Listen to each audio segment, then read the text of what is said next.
জননী শারদাং দেবীং রামকৃষ্ণং জগদ্গুরুং পাদপদ্মে তয়ো শ্রিত্বা প্রণমামি মুহুর্মুহুঃ। শুরু করছি শ্রী রামকৃষ্ণ স্বামী বিবেকানন্দ ও ধর্ম প্রসঙ্গ। এটা হচ্ছিল আমাদের কথালাপে। এটা এই অনুষ্ঠানটা হচ্ছে শারদাই নারী জাগরণ আয়োজিত আধ্যাত্মিক আলোচনা সভার একটি অংশ আর কি। আজকে আমাদের নিবেদন শ্রী রামকৃষ্ণ স্বামী বিবেকানন্দ ধর্ম প্রসঙ্গে বইয়ের অন্তর্গত কথালাপে ধর্ম প্রসঙ্গ মহারাজের, স্বামী ওঙ্কারানন্দ মহারাজের। আপনারা শুনবেন মহারাজের কথা। এখন বলছি যে মনকে নিয়মিত করার পদ্ধতি আছে। মহারাজ বলছেন সবচেয়ে সোজা পথ কর্তব্যের খাতিরে কোন কাজ করতে হবে তা ঠিক করে নিয়ে ডিসিপ্লিন রয়েতে সেগুলি করে যাওয়া, কর্মযোগ। বলছেন মনকে আমরা কন্ট্রোল করার, নিয়মিত করার একটা পদ্ধতি কি, যে আমাদের যা কাজ করতে হবে সারা দিনে বা সারা সপ্তাহে বা সারা মাসে, সেটা আমরা কর্তব্যের জন্যই তো করছি সব কাজ, সেটা ঠিক করে নিয়ে ডিসিপ্লিন রয়েছে, মানে এলোমেলো নয়, ডিসিপ্লিন ভাবে করতে হবে কি কর্মযোগ। তবে প্রত্যেকটি কর্মারম্ভে ভগবানের স্মরণ নিতে হবে। বলছেন অর্থাৎ আমি জানো তার অনুমতি নিয়েই কাজগুলি করা হচ্ছে। এইরকম করতে করতে সেই কর্মগুলির সঙ্গে সঙ্গে ভগবানের উপর প্রীতি বাড়তে থাকবে। মানে কাজের প্রারম্ভে ভগবানকে স্মরণ করতে হবে আর মনে করতে হবে তার কাজই করছি, তিনিই করাচ্ছেন। যে এরকম করতে করতে ভগবানের উপর আমাদের প্রীতি বাড়বে, ভগবানকে আমরা ভালোবাসতে পারবো। বলছেন যে তারপর এইসব কাজের ভিতর দু একটি করে ত্যাগ করতে হবে। যেমন বিদ্যা শিক্ষান্তে পুত্র জীবনে প্রতিষ্ঠিত হয়ে গেলে আর তার ভবিষ্যৎ নিয়ে চিন্তা না করা। হ্যাঁ, পুত্রকে শিক্ষা দিলেন, সে শিক্ষান্তে কোনো কাজকর্মে ঢুকলো, তখন আর তার বিষয়ে চিন্তা না করা। তখনও যদি চিন্তা করেন তাহলে কি হবে, আপনার মনটা শান্ত হবে না, যে আমি আমার কর্তব্য করেছি, এখন ও নিজের পায়ে নিজে দাঁড়িয়েছে, নিজেরটা নিজে বুঝে নি। এইরকম বিচার বিবেচনা করে মনকে এইসব কর্তব্য কর্ম থেকে তুলতে হবে। স্বামীজি বলছেন কর্তব্য যেন মধ্যাহ্ন সূর্যের মতো, মানুষকে একেবারে ঝলসা পড়া করে দেয়। মধ্যাহ্ন সূর্যের নিচে তো আমরা বেশিক্ষণ দাঁড়াতে পারি না, এরকম কর্তব্য আমাদের জীবনকে একেবারে ঝলসে দেয়। এটা করতে হবে, ওটা করতে হবে, সেটা করতে হবে, এই কাজের পর ওই কাজ, সেই কাজের পর ওই কাজ, এই করে করে আমাদের মনটা সেই কাজের দিকেই চলে যাবে। ভগবানকে যে ডাকবো সেই মনের সেই শক্তি বা সে অবসর আর থাকে না। সেই জন্য বলছেন কর্তব্য করে যেই কর্তব্য কর্মটা করা হলো তখন আর সেটা সম্বন্ধে বেশি চিন্তা না করা, তাহলে মনকে আমরা শান্ত করতে পারবো, স্থির করতে পারবো। বলছেন যে এইরকম করতে করতে সেই কর্মগুলির সঙ্গে সঙ্গে ভগবানের উপর প্রীতি বাড়তে থাকবে। তারপর এইসব কাজের ভেতর দু একটি করে ত্যাগ করতে হবে। যেমন উদাহরণ দিচ্ছেন বিদ্যা শিক্ষান্তে পুত্র জীবনে প্রতিষ্ঠিত হয়ে গেলে আর তার ভবিষ্যৎ নিয়ে চিন্তা না করা, স্ত্রী পুত্রের মোটা ভাত কাপড়ের সংস্থান হয়ে গেলে নিজের অবর্তমানে তাদের গতি অগতির চিন্তা পরিত্যাগ করা। আর স্ত্রী পুত্রের জন্য তাদের মোটা ভাত কাপড়ের ব্যবস্থার মতো আপনি অর্থ সংগ্রহ করে রাখলেন, রেখে আর সেই সম্বন্ধে আর অধিক চিন্তা না করা। করলে কি হবে, আপনার মনটা সে চিন্তাতেই ডুবে থাকবে। আর আমাদের শাস্ত্রে তো বলে অগ্নি দহতি মৃতম চিন্তা জীবিতম। আগুন মৃত মানুষকে দহন করে, চিন্তা জীবিত মানুষকে। তাহলে দেখুন সারা দিন সারা জীবন আপনি যদি সংসারের চিন্তায় করলেন, তাহলে ঈশ্বর চিন্তা করবেন কখন? ঠাকুর বলছেন এক হাতে ভগবানকে ধরে থাকবে, এক হাতে সংসারের কাজ করবে। যখন সংসারের কাজ হয়ে যাবে দু হাতেই ভগবানকে ধরবে। হ্যাঁ, তখন আর যে না এরপর এটা করব, তারপর সেটা করবো, এই করে করে আমাদের সারা জীবনটাই এই সংসারের কাজেই আমরা ব্যয় করে ফেলি। সেটাই মহারাজ এখানে বলছেন। বলছেন এইরকম ভাবে মনের সংকল্পগুলিকে ত্যাগ করতে করতে মন ক্রমে এক সংকল্পে আবদ্ধ হয়ে আসবে। সেটা কি? ভগবান লাভ বা ভগবানের চিন্তা করা, সেই সংকল্পে মনটা তখন স্থির হবে। সেটি হচ্ছে যে ভগবত চিন্তা, যা সকল কার্যের ভেতর অনুলিপ্ত ছিল। তখনই সর্বস্ব ত্যাগের সংকল্প উপস্থিত হবে, অর্থাৎ সন্ন্যাস আসবে। এটি আসতেই হবে, সকলের জীবনেই আসবে, তা এ জন্মেই হোক বা পরে জন্মে। সন্ন্যাস না হলে আত্মোপলব্ধি হবে না। হ্যাঁ, বলছেন কি গৃহী কি সন্ন্যাসী, সকলকেই এই আত্মোপলব্ধি করতে হবে। এটা কি? সন্ন্যাসীদের জীবন তো তাতেই তারা মানে ইয়ে করেছেন, সমর্পণ করেছেন, কিন্তু সংসারীদের তো তা নয়। তাদের কি করতে হবে? এই কর্তব্য কর্মগুলো হয়ে গেলে তার উপর থেকে মনটাকে তুলে নিতে হবে। তুলে নিয়ে যখন ভগবানের চিন্তায় দেবেন, তখন ধীরে ধীরে ধীরে ধীরে মনটা ভগবানের দিকেই যাবে। এইভাবে আত্ম উপলব্ধি হবে। 31শে অক্টোবর 1965। হ্যাঁ, বলছেন বিজয়া দশমীর পর অনেক ভক্ত মহারাজকে প্রণাম করতে এসেছেন। মহারাজ নানা সৎপ্রসঙ্গ করছেন। মহাবীরের নির্মল চরিত্রের কথা বলতে বলতে তিনি উদ্দীপ্ত হয়ে উঠলেন। তার কথার মধ্য দিয়ে তেজ বীর্য প্রকাশ পেতে লাগলো। তারপরে তিনি ঠাকুরের প্রসঙ্গ শুরু করলেন। হ্যাঁ, বিজয়া দশমীর পর অনেক ভক্ত মহারাজকে প্রণাম করতে এসেছেন। তিনি তখন নানান রকম সৎপ্রসঙ্গ করছেন। তো মহাবীরের কথা বললেন খুব মানে উদ্দীপ্ত হয়ে। তারপরে ঠাকুরের কথা। মহারাজ ঠাকুর অনন্য চরিত্র, তার জীবনে বিভিন্ন ভাব স্বতঃস্ফূর্ত ভাবে আসতো, কোনো কিছুর সাহায্য নিতে হতো না। শক্তির কথা বলতে বলতে তার মধ্যে শক্তির বিকাশ হতো। ব্রহ্ম উচ্চারণের সঙ্গে সঙ্গে তিনি ব্রহ্মে লীন হয়ে যেতেন। আবার শিবের কথা বলতে বলতে তিনি তাই হয়ে যেতেন। ঠাকুরের চরিত্রকে যদি জানতে হয়, তবে তার জীবনে বিভিন্ন ঘটনাকে বিশেষ রূপে অনুধাবন করা দরকার। বলছেন ঠাকুরের জীবনটা, ঠাকুরের চরিত্রটা একটা অনুপম, এর কোনো উপমা নেই। বলছেন তিনি যখন ব্রহ্মের কথা বলতেন, একদম তিনি সমাধিস্থ। যখন শক্তির কথা বলতেন, শক্তির চিন্তায় তিনি তন্ময়।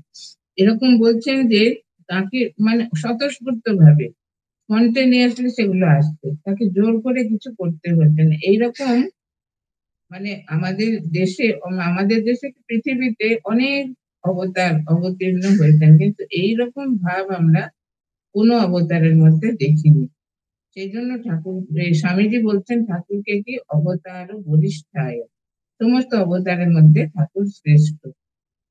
এখানে তাই বলছেন কি, যে যেমন ঠাকুরের জীবনকে যদি আমরা জানতে চাই, তাহলে তার জীবনের ঘটনাগুলিকে আমাদের চিন্তা করতে হবে। কি চিন্তা করবো? যে যেমন ধনী কামারিনীর কথা, ঠাকুর কেন ধনী কামারিনীর কাছে ভিক্ষা নিলেন, কেন তিনি ব্রাহ্মণের কাছে বিধিমতো ভিক্ষা নিলেন না, এর কারণ কি, তা আমাদের চিন্তা করতে হবে, এবং তাই হবে আমাদের স্মরণ মনে।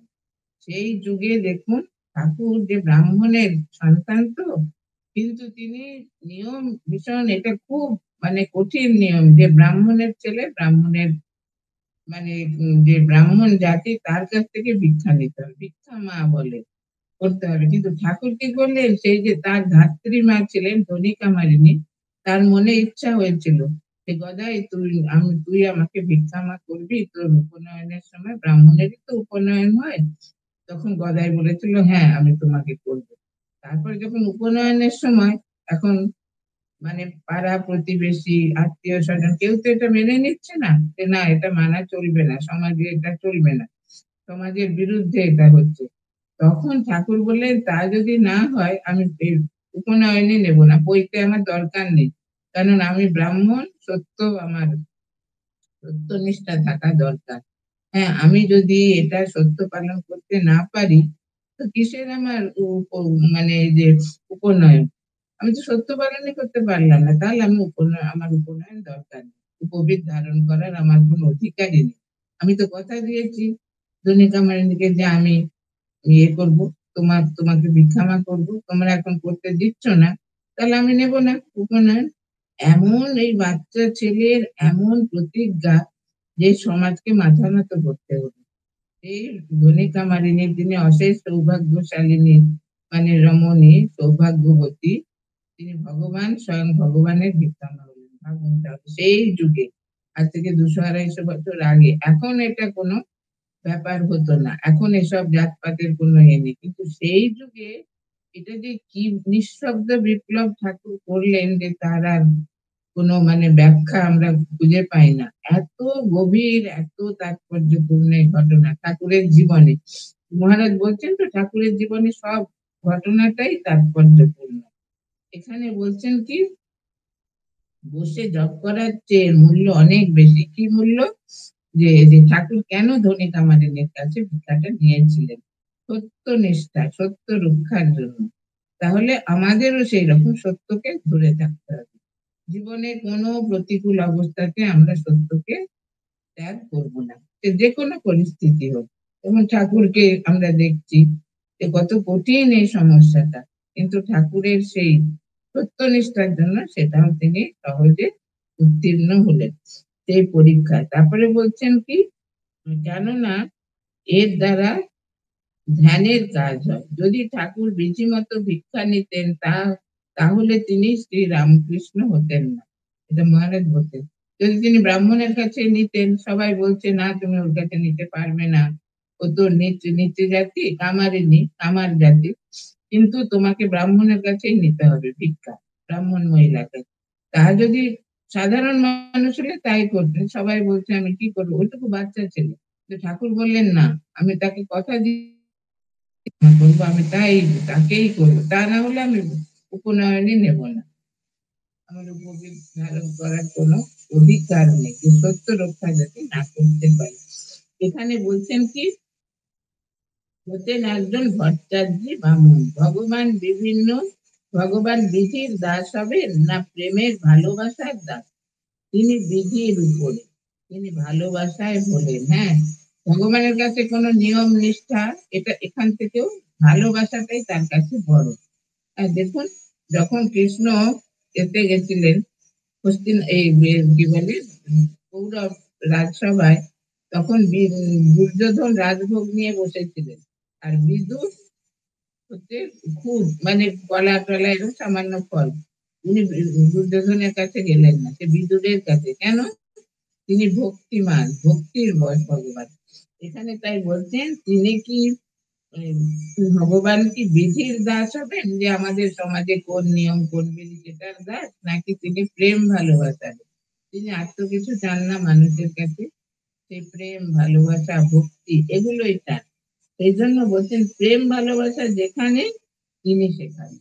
সেখানে কোনো জাত পাত, কোন দেশ, কোনো কিছু তিনি দেখেন না, তিনি দেখেন ভালোবাসাটাই। তাই বলছেন কি, ধনী কামারিনী যে তাকে বুকে করে মানুষ করেছিলেন। ঠাকুর যখন জন্মগ্রহণ করেন তখন ধনী কামারিনী তো ছিলেন চন্দ্রমণি দেবীর কাছে। তখনকার দিনে তো এত হসপিটাল, এত নার্সিং হোম ছিল না। সেই একটা ঘরে যে ধান সিদ্ধ হয়, সেই ঘরে ঠিক হিসাবে সেইখানে ঠাকুর ভূমিষ্ঠ হলেন। আর তখন একমাত্র ধনী কামারিনী ছিলেন চন্দ্রমণি দেবীর কাছে। তারপরে তিনি তখন পরিচর্যা করেছেন। পরে যখন তিনি আস্তে আস্তে সেই শিশু থেকে একটু বড় হচ্ছেন, ধনী তাকে প্রাণ দিয়ে ভালোবাসতেন, স্নেহ করতেন। তাই বলেছিলেন, গদাই তুই আমাকে ভিক্ষামা করবি, আমি তোর ভিক্ষামা হবো। তার মনে একটা ইচ্ছা হয়েছে, তখন ঠাকুর বললেন হ্যাঁ আমি তোমাকে করবো। সেই প্রতিজ্ঞা তিনি মনে রেখেছেন কত ছোটবেলায়। দেখুন, আর তো 8-9 বছর বয়সেই তো উপনয়ন হয়। তাহলে সেই সময় সেই প্রতিজ্ঞা মনে রেখে তিনি সমাজকে মাথা নত করতে বাধ্য করলেন। তার জন্য বলছেন, কামারিনী যে তাকে বুকে করে মানুষ করেছিলেন, তিনি যে প্রার্থনা জানিয়েছিলেন তার কাছে ঠাকুর যেন ভিক্ষা নেন। সুতরাং ভগবান বিধি ভেঙে ভালোবাসার স্বীকৃতি দিলেন। যে কামারিনী ধনী আমাকে এত ভালোবাসে, ও যেটা চাইছে আমি সেটা করবো, আমি এর অন্যথা করবো। তারপরে এইভাবেই ঠাকুরের জীবনকে বুঝতে হবে। ঠাকুরের সত্যি এই যে লীলা চিন্তা, ঠাকুর কি কি লীলা করেছেন। আমরা যদি বসে বসে জপ তো করতেই হবে, কিন্তু তাছাড়া অন্য সময় যদি এগুলো চিন্তা করি না, এটা ধ্যানের কাজ হয়ে যায়, মনটা ঠাকুরের দিকেই চলে যাবে। যে ঠাকুর ধনী কামারিনীকে ভিক্ষামা করেছিলেন, তারপর লাহাবাবুদের পাঠশালায় যাচ্ছেন, এরকম মানে সন্ন্যাসীদের কাছে তার জীবনের ঘটনাগুলো, তখন মনটা তার চিন্তায় নিবিষ্ট হয়ে যাবে। মহারাজ বলছে সেটাই ধ্যান। ধ্যান মানে যে আসনে বসে চোখ বন্ধ করে থাকতে হবে তা না, কাজ করতে করতে এইসব ঘটনাগুলি যদি আমরা চিন্তা করি, আমাদের মন অটোমেটিক ঠাকুরের লীলার চিন্তায় মগ্ন হয়ে যাবে। তাই বলছেন এইভাবেই ঠাকুরের জীবনকে বুঝতে হবে। জনৈক ভক্ত মহারাজ, পৃথিবীতে ঠাকুরের মেসেজ কি? মহারাজ দেখো বাবা, এই কথার তো এক কথায় উত্তর দেওয়া যায় না, তবে এইটুকু বলতে পারি ঠাকুর দেখিয়ে গেলেন তৎস্বরূপ হয়ে যাওয়াই আসল কথা। তৎস্বরূপ মানে ভগবানের সঙ্গে এক, সে অভেদ আর কি। বলছেন ভগবানকে সত্যই দর্শন করা যায় এবং দেখানো যায়, তিনি হচ্ছেন তার জ্বলন্ত প্রমাণ। স্বামীজি যখন বললেন না যে আপনি কি ভগবানকে দেখেছেন, তোকেও দেখাতে পারি যদি তুই আমার কথা শুনিস। সেই সময় কলকাতায় যত পণ্ডিত, যত বিদ্বান, যত মানে সাধক, স্বামীজি সবার কাছে গেছেন যে একটু আমাকে, আপনারা কি ভগবানকে দর্শন করেছেন? কেউ কিন্তু সদর্থক উত্তর দিতে পারেনি, একমাত্র ঠাকুর। স্বামীজি তাই অবাক হয়ে গেলেন যে দক্ষিণেশ্বরে পূজারী বামুন, হ্যাঁ ইনি কি করে এটা বললেন, হ্যাঁ দেখেছি, এবং শুধু দেখেছি না তোকেও দেখাতে পারি, তুই যদি আমার কথা শুনে চলিস। দেখুন কত বড় আশ্বাস। বলছেন এই যে আশ্বাস দিলেন ঠাকুর, এতে স্বামীজি মুগ্ধ হয়ে গেলেন। সারা জীবন স্বামীজি ঠাকুর, স্বামীজি বলছেন আর কারোর কাছে যাব না, সে এই জীবন সে মূর্খ বামুন কিনে নিয়েছে, আমার আর কিছু, আর কোনো কিছু দরকার নেই। এখানেও তাই বলছেন কি, যে ঠাকুরের মেসেজটা ওরকম এক কথায় তো বলা যায় না, তবে তিনি চাইতেন যে সবাই সবার মন যেন সে ভগবানের চিন্তায় পূর্ণ হয়, মানে ভগবত ভক্ত যেন হতে পারে। ঠাকুর দেখিয়ে গেলেন তৎস্বরূপ হয়ে যাওয়াই আসল কথা, ভগবানকে সত্যই দর্শন করা যায় এবং দেখানো যায়, তিনি হচ্ছেন তার জ্বলন্ত প্রমাণ। তার মধ্যে বিভিন্ন ভাবে এত আধিক্য ছিল যে কি বলবো, অন্য অন্য অবতারে এক একটি ভাব দেখা যায়, কারো মধ্যে প্রেম, কারো মধ্যে জ্ঞান, এগুলো এক এক অবতারে। হ্যাঁ, চৈতন্য দেবের প্রেম, কৃষ্ণের মধ্যে জ্ঞান, এরকম বলছেন এক এক অবতারে এক এক ভাবের বিকাশ। কিন্তু ঠাকুরের ভেতর কি, কিন্তু ঠাকুরের মধ্যে সমস্ত ভাব, তার ভাবের কথা চিন্তা করতে গেলে আন্ধের হয়ে যেতে হয়, মানে সর্বধর্ম সমন্বয়। যদি সৎভাবে জীবন যাপন করতে চাও তবে ঠাকুরকে ধর, সৎভাবে মানে মনটাকে সবসময় সৎ চিন্তায় পূর্ণ রাখতে হবে, তাহলে বলছে তবে ঠাকুরকে ধরো, কারণ ঠাকুর নিজেকে দেখিয়ে বলেছিলেন যার এখানে আছে তার সব আছে। দেখুন ঠাকুর এটা বলেছিলেন না, যার এখানে মানে যার ঠাকুরের প্রতি ভক্তি আছে তার সব আছে। সেই জন্য বলছেন ঠাকুরকে যদি ধরো তাহলে সব হবে। এখানে তাই বলছেন কি, যে স্বামীজিকে ইন্টেলেক্ট দিয়েও বুঝতে হবে, কিন্তু ইন্টেলেক্ট ও স্পিরিটের মধ্যে পার্থক্যই বা কোথায়? ভাগবত উপনিষদের উদাহরণ থেকে দেখানো যায় কোনো প্রভেদ নেই। বলছেন ঠাকুরকে তো ধরতে হবে, আর স্বামীজিকে কি ইন্টেলেক্ট দিয়ে, বুদ্ধি দিয়ে, কিন্তু বলছেন বুদ্ধি আর স্পিরিটের মধ্যে, ইন্টেলেক্ট আর স্পিরিটের মধ্যে পার্থক্যই বা কোথায়? ভাগবত উপনিষদের উদাহরণ থেকে দেখানো যায় কোনো প্রভেদ নেই। জনৈক ভক্ত মহারাজ, উদ্বোধনের স্বামীজি শতবার্ষিকী গ্রন্থে আছে, স্বামীজি প্লেগের সময় টাকার জন্য শুধু মঠ বিক্রির কথাই বলেননি, আরো এগিয়েছিলেন। আপনারা জানেন তো যে কলকাতা যখন 1899-এ প্লেগ হয়েছিল, তখন মানে স্বামীজি তো ত্রাণ কার্য শুরু করেছিলেন ভগিনী নিবেদিতা, স্বামী সদানন্দ এদেরকে দিয়ে। তখন টাকার অভাব হলো, তখন তো সবাই এত জানতো না মঠ মিশনের কথা, আর কেউ এত ডোনেশনও দিত না, সেই জন্য টাকার অভাব হয়েছে। তখন স্বামীজি বলছেন যে দরকার হলে মঠের জমি বিক্রি করে দিত। মা সেটা শুনে বলছেন, সে কি বাবা, মঠের জমি বিক্রি করবে কি করে? মঠ স্থাপনায় তুমি আমার নামে সংকল্প করেছো, ঠাকুরের নামে উৎসর্গ করেছো মঠের জমি, এটা তো তোমার বিক্রি করার কোনো অধিকার নেই। আর ঠাকুরের যে মঠ, এই যে বেলুর মঠ কি একটা সেবা কাজেই শেষ হয়ে যাবে? হ্যাঁ, বেলুর মঠ ঠাকুর অনন্ত ভাবময়, যুগ যুগ ধরে ঠাকুরের এই ভাব চলবে। তাহলে তুমি কি করে এটা? তখন স্বামীজি লজ্জিত হলেন, বললেন, মা আমি আবেগের বশে কি করতে যাচ্ছিলাম, সত্যি তো আমি তো রাজাকে প্রেসিডেন্ট করে দিয়েছি, মানে রাজা মহারাজকে, শরৎকে সেক্রেটারি, স্বামী শারদানন্দজিকে, আমার এটা তো কোনো অধিকার নেই। কিন্তু আবেগের বশে আমি কি করতে যাচ্ছিলাম। তখন দেখুন, ঠাকুরের কৃপায়, মায়ের কৃপায় টাকা এসে গেল, কিন্তু স্বামীজিকে সেই সময় মানে কন্ট্রোল করা একমাত্র মাই পারতেন। মা সেটা করেছিলেন। বলছেন যে মহারাজ বলছেন, স্বামীজি বিভিন্ন সময়ে বিভিন্ন ভাব নিয়ে কথা বলতেন। ওই ঘটনার দ্বারা প্রমাণিত হয় না যে স্বামীজি মঠের প্রয়োজন কিছু কম অনুভব করেছিলেন। ওই কথাটা নিয়ে বেশি বাড়াবাড়ি করার দরকার নেই, উল্টো দিকের কথা শুনলে অবাক হয়ে যাবে।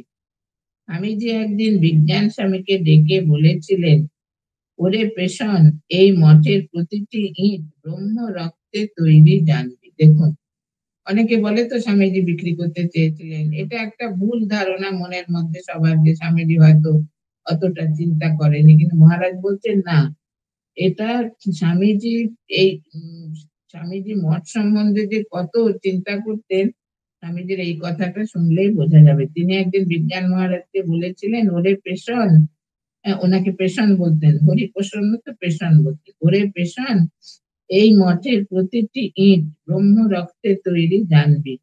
স্বামীজি ব্রহ্মানন্দ স্বামীকে বলেছিলেন, দেখ, এই যে গচ্ছিত টাকা দিয়ে গেলাম, এতে যেন হাত দিস না। হ্যাঁ, গচ্ছিত টাকা যেটা মানে ডিপোজিট করেছেন, সেটা হাত দিবি না, কারণ অনেক প্রয়োজনে এটা লাগতে পারে। এজন্য বলছেন, এগুলো তো স্বামীজি সম্বন্ধে কিছু বলতে গেলে খুব সাবধানে বিচার করে বলা প্রয়োজন। সাধারণ মানুষ তো এসব জানে না, তারাই উপর উপর দেখে স্বামীজি বিক্রি করতে চেয়েছিলেন, মা তাকে বারণ করেছিলেন, সেই জন্য করেননি, এসব নিয়ে আলোচনা করে। কিন্তু বলছেন, স্বামীজির মনে যে মঠ কোন স্থানে ছিল, এইসব উক্তিগুলো দেখলে শুনলে বোঝা যায়। 13ই ফেব্রুয়ারি 1966, মহারাজ, ঠাকুর অনন্ত ভাবময়, জগতে যত ভাব আছে সবই তো তার ভিতর বর্তমান। যার যে ভাব ভালো লাগে তার কাছ থেকে নিক না, বৈষ্ণব ভাব, শৈব ভাব, শাক্ত ভাব, শান্ত, দাস্য, বাৎসল্য, মধুর, কি না পাওয়া যায়, একটি ভাব আশ্রয় করে তার নাম করে যাও না। হ্যাঁ, এটা মহারাজ বলছেন, সব ভক্তরা আছেন তো, বলছেন ঠাকুর অনন্ত ভাবময়, জগতে যত ভাব আছে সবই এর ভেতর আছে। শৈব ভাব, বৈষ্ণব ভাব, শাক্ত ভাব, শান্ত, দাস্য, বাৎসল্য, মধুর, প্রতি যার যেটা ভালো লাগে সেটা, সেই ভাবটা তোমরা গ্রহণ করো না, করে তার নাম করে দাও। নাম নাম নাম, নামই সার।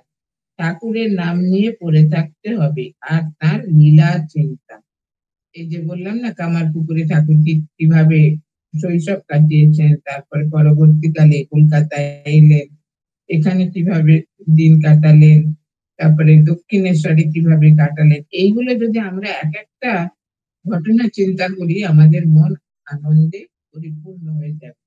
সেটাই বলছেন যে তার নাম আর তার লীলা চিন্তা। ঠাকুর তার ঘরে ছোট খাটটিতে বসে আছেন, চারদিকে ভক্তরা ঘিরে বসে কথামৃত পান করছে।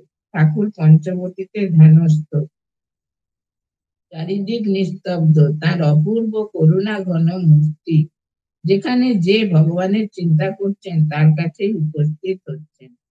চিতপুরের রাস্তা দিয়ে ঘোড়ার গাড়ি করে চলেছেন। নাকোদা মসজিদের পাশ দিয়ে যাবার সময় হঠাৎ চনমন করে উঠলেন। মসজিদের ভেতর নির্জনে কোন ফকির বসে ডাকছে, প্যারে আজা, আজা প্যারে আজা। বুকের ভেতর থেকে ডাকটা উঠছে। ভগবান কি ঠিক থাকতে পারেন? গাড়ি থেকে নেমে দৌড়ে মসজিদে প্রবেশ করে ফকিরের সামনে দাঁড়ালেন। ফকির একবার চোখ খুলে দেখলে আবার চোখ বন্ধ করে ধ্যান করতে লাগলো। এইসব লীলা চিন্তা করত। এটা আর একটা বর্ণনা আছে যে উনি রাস্তায় দাঁড়িয়ে সে ফকির বলছে মসজিদের সামনে, তখন ঠাকুর ঘোড়ার গাড়ি করে যাচ্ছিলেন। সেইটা শুনে তিনি গাড়ি থেকে তাড়াতাড়ি নেমে ফকিরের কাছে গিয়ে তাকে জড়িয়ে ধরতেন। হ্যাঁ, এটা আর একটা বর্ণনা আছে। আর মহারাজ এইভাবে বলছেন যে উনি মসজিদের ভেতরেই বসে তিনি ডাকছিলেন, ঠাকুর সেই গেট থেকে নেমে কি বলে গাড়ির থেকে ঘোড়ার গাড়ি থেকে নেমে তার কাছে গিয়ে তাকে তার সামনে দাঁড়ালেন। ফকির তখন একবার তাকিয়ে আবার মানে চোখ বন্ধ করে ধ্যান করতে লাগলো। এইগুলো চিন্তা করতে হবে, এগুলো হচ্ছে ঠাকুরের লীলা চিন্তা। স্ত্রী ভক্ত স্বামীজি বলেছেন ত্যাগ না হলে হবে না, তবে আমাদের উপায় কি? খুব ভালো প্রশ্ন এটা। মানে সংসারীরা স্ত্রী ভক্ত বলছেন যে স্বামীজি তো বলেছেন ত্যাগ না হলে ধর্ম দাঁড়াতে পারে, ত্যাগ চাই। তাহলে আমরা কি করব? মহারাজ ত্যাগ বলতে কি বোঝো তোমরা? গৃহীর ত্যাগ হচ্ছে অন্তরে ত্যাগ, বাহ্যিক নয়। ত্যাগ ত্যাগ বলছো, পারবে যদি বলি ত্যাগ করতে? তাছাড়া ত্যাগ অত সোজা নয়, নিঃসম্বল নিঃসহায় হয়ে পড়ে থাকতে হবে। স্বামীকে ছাড়তে রাজি আছো? দেখুন মহারাজ বুঝিয়ে দিচ্ছে যে ত্যাগ মানে কি তোমরা অন্তরে ত্যাগ করবে। এটা ঠাকুরও বলেছেন যে অন্তরে বাহিরে এই দুটোই করবে সন্ন্যাসী, আর গৃহীরা শুধু অন্তরে। হ্যাঁ, তারা তার অনেক রাজপ্রাসাদ থাকতে পারে, কোটি কোটি টাকা, কিন্তু মনে জানবে এগুলো আমার কিছুই না। যেমন ঠাকুর বলতেন বড় মানুষের বাড়ির দাসীর মতো থাক সংসারে। দাসী সবকিছু আমার রাম আমার হরি, মনিবের ছেলেকে বলছি, কিন্তু মনে জানে এরা আমার কেউ না, আমার সে গ্রামের বাড়ি। এটাই বলছেন, জানবে ভগবানই আমার আসল, আর এসব গুলো তাঁরই সংসার, তাঁরই জিনিস। তাই বলছেন মহারাজ নিঃসম্বল নিঃসহায় হয়ে পড়ে থাকতে হবে। ঠাকুর কি বলছেন? সাধু হতে গেলে তাল গাছ থেকে ঝাঁপ দিতে হবে। তাল গাছ দেখেছেন তো কত লম্বা? সেখান থেকে ঝাঁপ দিয়ে আপনি পাহাড়ে পাথরে পড়বেন, কি নদীতে পড়বেন, কি মাটিতে পড়বেন, কি বালিতে পড়বেন, কিছু তো ঠিক নেই, ভগবান ভরসা। বলছেন সাধুর একমাত্র সম্বল হবে ভগবান, আর কোনো কিছু নেই, কোনো কিছু নেই। ভগবানের চরণে শরণাগত, আর ভগবানই সম্বল। যে তার নামে আমরা সন্ন্যাসী হইতে, তিনি যখন যেভাবে আমাদের রাখবেন, এটা একটা আছে যে যখন যেভাবে মাগো রাখিবে আমাদের, সেই সে মঙ্গল যদি না ভুলি তোমার। হ্যাঁ, এটা একটা গানের লাইন যে যখন যে অবস্থায় মার সংসার, ঠাকুরের সংসার, যখন যেখানে রাখবেন যেভাবে, সেটাই আমাদের পক্ষে মঙ্গল। কিন্তু তোমাকে যেন না ভুলি, তোমাকে ভুললেই সব ভুল। সেটাই বলছেন মহারাজ যে সংসারে এরকম করে অন্তরে ত্যাগ, ওসব কথা ছাড়ো। মহারাজ বলছেন যে অবস্থায় ঠাকুর রেখেছেন সেটিকে মেনে নিয়ে তার নাম করে যাচ্ছে। যে অবস্থায়, সবার সংসার তো একরকম নয়, বিভিন্ন রকম, কিন্তু সেটাই ভাবতে হবে কি ঠাকুর আমাকে এই সংসারে এইভাবেই রেখেছে, কি এটা মা আমাকে এভাবে রেখেছে, আমি তার প্রতি মন দিয়ে যেন সন্তোষের সঙ্গে এটাকে গ্রহণ করতে পারি। যে কোনো কাজ হোক, যে কোনো মানে অবস্থা হোক, আমি যেন তাদের প্রতি মন রেখে এগুলো সহ্য করে যেতে পারি। ঠাকুর বলছেন না তিনটে বর্ণমালায় তিনটে স্বর, সেই জন্য সহ্য করে যেতে হবে জীবনে যাই হোক না কেন, অনুকূল প্রতিকূল যে কোনো পরিবেশ, যে কোনো অবস্থা, আমি যেন সন্তুষ্ট মনে, সেটা মনে কোনো রাগ ক্ষোভ নিয়ে না, যে পাচ্ছি না বাবা, এত অশান্তি, এত প্রতিকূলতা, না। আমার সংসার তো নয়, তারই তো সংসার, তিনি যেমন রেখেছেন আমি তেমন থাকবো, শুধু তার দিকে মনটা যেন থাকে, সেটাই মহারাজ বলছেন। বলছেন তার নাম করে যাও, আসক্ত হইও না কিছুতে, ঐশ্বর্য বেশি চেয়েও না, তার উপর নির্ভর করে পড়ে থাকো। হ্যাঁ, বলছেন আসক্ত কিছুতে হবে না, যেই আপনি আসক্ত হয়ে যাবেন আপনার মনটা সেখানে আটকে যাবে, আর উঠতে পারবেন। আর এই যে অনাসক্তির ভাবটা হচ্ছে স্পিরিচুয়াল লাইফে এসেন্স, সেটা মানে মূল কথা। আপনার মধ্যে যদি অনাসক্তি থাকে, সব সদ্গুণগুলো এসে, দৈবিক গুণগুলো এসে উপস্থিত হবে। আর যদি আসক্তি থাকে, সব ভালো গুণগুলো সে আসক্তির ফুটো, যেমন হচ্ছে না কলসিতে একটা ফুটো থাকলে সব জল বেরিয়ে যাবে, সব ভালো গুণগুলো বেরিয়ে যাবে সে আসক্তির জন্য। আসক্তিতে মানুষ এত ইনভলভ হয়ে যায়, কিছুতেই মনকে তুলতে পারে না। সে ঠাকুরকে একজন বলছেন না যে আমি তো কিছুতেই জপ করতে পারছি না, ইষ্ট চিন্তা করতে পারছি না। ঠাকুর তখন বলছে তুমি কাকে বেশি ভালোবাসো? বলছে আমার একটি ভাইপো আছে তাকে। বলছে তাহলে সেই ভাইপোকেই ভাববে যে এই আমার ভগবান। সত্যি তাই হলো, যে ভাইপোকে ভাবতে ভাবতে একদিন তার জায়গায় ভগবান এসে তার চিন্তায় উপস্থিত হল। এইরকম বলছেন যে আসক্তি জিনিসটা খুব খারাপ। কি সন্ন্যাসী কি গৃহী যে যেখানে আছে, আসক্তি যদি ত্যাগ না করে তাহলে কিন্তু এই লাইফে অগ্রসর হওয়া খুব খুব কঠিন। যে নোংর ফেলে দাঁত টানা, যে নৌকা, যে গল্প আপনারা জানেন তো, ঠাকুরের দেখতে আছে, সারা রাত দাঁড় বাইলো, সকালে দুজন মাতাল দেখে নৌকা যেখানে ছিল সেখানে। বলছে আরে নোংরই তো তুলিনি।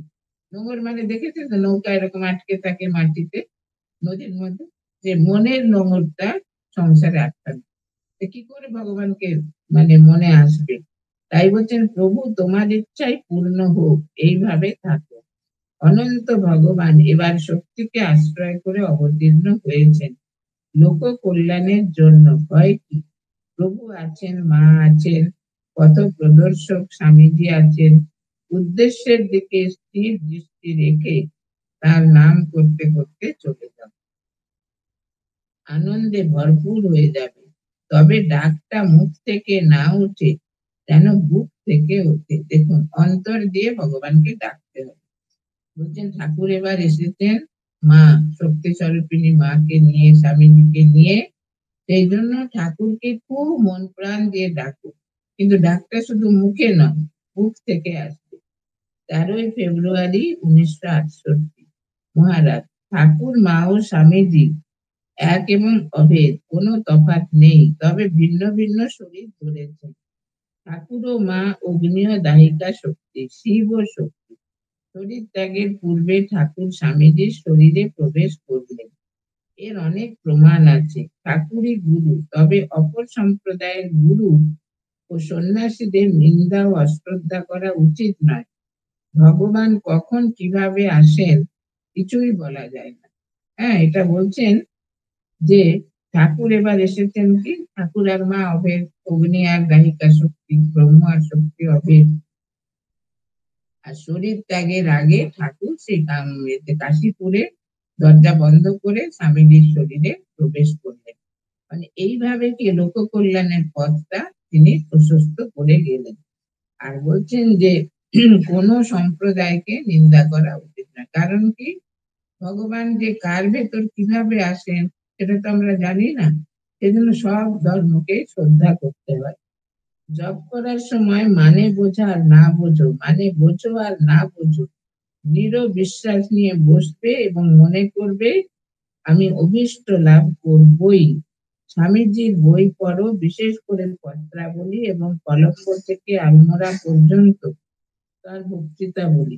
ঠাকুরকে বোঝা তখনই কিছু কিছু যাবে, যখন আমরা স্বামীজির আলোকে তাকে বুঝতে চেষ্টা করব। হ্যাঁ, বলছেন যে জব করার সময় বুঝলে কি না বুঝলে সেদিকে মন দেবে না, জব কিন্তু করেই যাবে। আর মনে কি রাখবে যে আমি এই জীবনে আমি অভীষ্ট লাভ করবই, এই প্রতিজ্ঞা। স্বামীজির বই পড়তে বলছেন। স্বামীজির বই অনেক তো বই আছে, তার মধ্যে পত্রাবলী আর কলম্বতু আলমোড়া, এটা বক্তৃতা। বলছেন ঠাকুরকে বোঝা তখনই যাবে স্বামীজির মাধ্যমে। স্বামীজি, ঠাকুর হচ্ছেন বেদ মূর্তি, স্বামীজি তার ভাষ্য। সুতরাং ভাষ্য না পড়লে বেদের কিছু বোঝা যায় না। এই জন্য ভাষ্য আগে পড়তে হবে, তারপর বেদ ঠাকুরকে বুঝতে পারবে। খুব সাধন করতে হবে, সাধনা করতে করতে এগোলাম কিনা তা বিচার করতে যেও না, তাহলে পড়ে যাবে। বিচার করার শক্তি তোমার কোথায়? হ্যাঁ, বলছেন যে অনেকে বললেন যে এত জপ করলাম, এত ধ্যান করলাম, এত বছর ওই কিছু তো হলো না। বলছেন এই এই বিচারগুলো করতে যাবে, তোমার কাজ তুমি করে যাবে। বলছেন যে বিচার করার শক্তি তোমার কোথায়? মন্ত্র, মন্তর মন তোর হয়ে যাবে, অর্থাৎ মনের উপর দখল এসে যাবে। আগে অনুরাগ এলে তারপর ভগবানের নাম করব, এটা ভাবা ঠিক নয়। আগে জপ করো, অনুরাগ নিশ্চয়ই আসবে। বলছে সমুদ্রে তো ঢেউ থামবে না, সমুদ্র দেখেছেন তো সব সময় ঢেউ। বলছেন যে সমুদ্রে ঢেউ থামলে স্নান করবো, এটা যদি কেউ ভেবে থাকে তার জীবনেও স্নান করা হবে না, যে ঢেউয়ের মধ্যেই করতে হবে। সেই রকম বলছেন জপ করতেই হবে, জপ করতে করতে করতে করতে ভগবানের প্রতি প্রীতি আসবে, অনুরাগ আসবে, তখন আরো জপ করতে ভালো লাগবে। এটা বলছেন গুরুর ছবি না রাখাই ভালো। অমন যে প্রেমানন্দ স্বামী, যার হার পর্যন্ত শুদ্ধ ছিল, তিনিও নিজের ছবি তুলতে দিতেন না। ছবি থাকবে একমাত্র ঠাকুর ও মায়ের। অনেক ভক্ত সিংহাসনে বহু দেবদেবীর মূর্তি রাখেন। আরে ঠাকুরই আগের আগের জীবনে বিভিন্ন রূপে এসেছেন। সুতরাং তাদের প্রণাম জানিয়ে কেবল ঠাকুরেরই পূজা করতে হবে। বলছে অনেক ঠাকুর দেবতা ঠাকুর ঘরে রাখলে কি হয়, তাদের পূজা করতে করতেই তোমার সময় চলে যাবে। সেই জন্য যত তুমি ঠাকুর দেবতা রাখছো, তারাই তো ঠাকুরই তো সেই সেই যুগে এসেছিলেন। সেই জন্য বলছেন তাদের প্রণাম জানিয়ে শুধু ঠাকুরকেই পূজা করতে হবে। কামারপুকুর, জয়রামবাটি, বেলুর, কাশীপুর, উদ্বোধন, দক্ষিণেশ্বর এগুলি মহাতীর্থ। সাধু সঙ্গ করা এবং এগুলির কোনো একটির সঙ্গে যোগাযোগ রাখা দরকার। দেখুন আপনারা তো ভক্ত, আপনাদের অনেক এসব কেন্দ্রের সঙ্গে যোগাযোগ আছে, বিশেষ করে বেলুর মঠ, সারদা মঠ, হ্যাঁ এগুলো তো, জয়রামবাটি, কামারপুকুর এগুলো তো আছে, এগুলো তো মহাতীর্থ। তাই বলছেন যে সমস্ত জপ ধ্যান করবে। আর এই যে কামারপুকুর, জয়রামবাটি, বেলুর, কাশীপুর, উদ্যান, উদ্বোধন, দক্ষিণেশ্বর এগুলো মহাতীর্থ, এগুলোর কোনো একটির সঙ্গে যোগাযোগ রাখবে। বিশেষ বিশেষ দিনে এগুলির কোনো একটি জায়গায় যাওয়া বিশেষ প্রয়োজন। কেন বলেন তো, সেদিন ওইসব জায়গায় বিশেষ আবির্ভাব, বিশেষ অ্যাটমসফিয়ার হয়, স্পিরিচুয়াল অ্যাটমসফিয়ার। কোনো মহারাজের জন্মতিথি বা ঠাকুমা স্বামীজির জন্মতিথি, তখন একটা ভাইব্রেশন আসে, তাদের খুব পুণ্য দিন তো, সেখানে গেলে আপনার মনটাও তখন সেইভাবে ভাবিত হয়ে যাবে। তখন বলছেন কোন ভক্ত এলে আমি জিজ্ঞাসা করি অমুক দিনে কোথায় গিয়েছিলে, যদি ভক্তটি বলে ওইসব জায়গার কোনো একটাতেও যায়নি, তখন মনটা কিরকম করে ওঠে। মহারাজ ভক্ত তো, ভক্ত জ্ঞানী সবই। বলছেন কোন ভক্ত এলে আমি জিজ্ঞেস করি, কোনো বিশেষ দিন তার আগে হয়তো হয়ে গেছে, ওই দিন কোথায় গেছে, সে যদি বলে কোথাও যায়নি, তখন বলছেন মহারাজ বলছেন আমার মনটা কিরকম করে ওঠে, এই বিশেষ দিনে গেল না কোথাও। অনেকেরই তো দূরেও আছে কাছেও আছে, বা কোনো প্রাইভেট আশ্রমও তো আছে, সেখানেও তো যেতে পারে।